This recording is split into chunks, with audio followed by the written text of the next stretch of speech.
Hello, welcome to Đông Nai Radio and Television Station. Here comes the news today.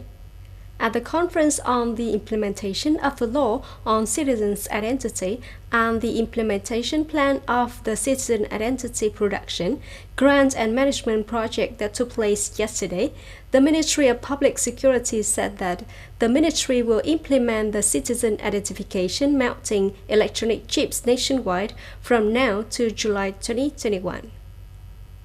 Following the direction of the Prime Minister on approving the project on production, insurance and management of identity cards, the Ministry of Public Security has coordinated with relevant ministries and agencies to assign subordinate units to declaring and promulgating legal documents, organizing the steps to comply with the order and the provisions of law. After implementing the pilot of 12-digit new identity cards in Hanoi and 16 provinces across the country, the Ministry of Public Security has so far adjusted, converted and updated the production system, issued and managed citizen identification in 16 localities.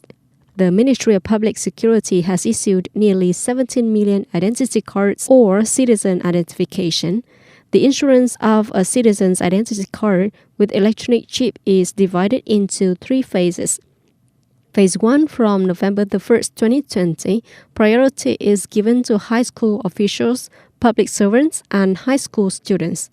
Phase 2 from February 26, 2021 to April 30th, 2021, including students, armed forces, workers in industrial zones, religious establishments, professional social organizations, and Stage 3 from the 30th of April 2021 to the 1st of July 2021 are the remaining subjects.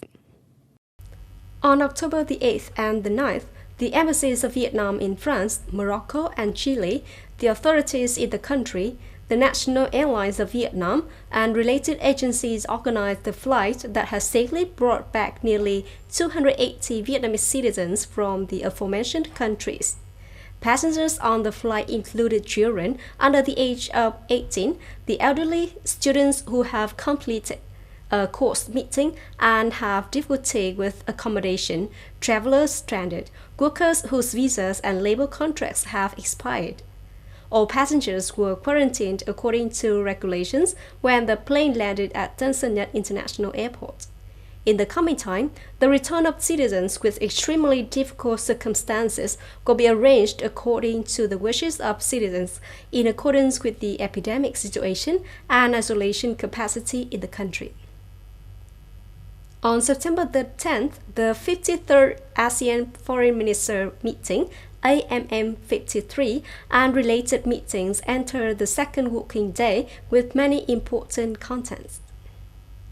Accordingly, the ASEAN foreign ministers will attend and participate in discussions at the ASEAN-US Foreign Ministers meeting, ASEAN-Canada, ASEAN-Australia, ASEAN-New Zealand, dialogue between ASEAN foreign ministers and ASEAN intergovernmental commissioners on human rights and ASEAN ministerial level dialogue on enhancing the role of women in sustainable peace and security. These conferences are Vietnam's efforts in the role of ASEAN chair in the context that the world and the region continue to develop complicatedly.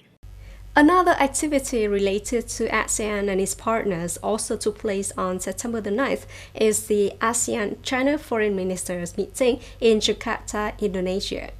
At this online event, the host country Indonesia emphasized the importance of peace and stability in the region.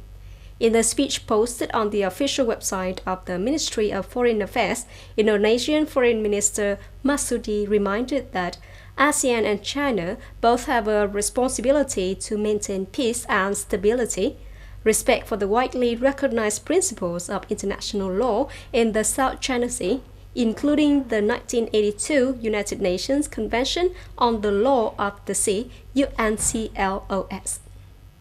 That's all for the news today. Thank you for joining us and goodbye.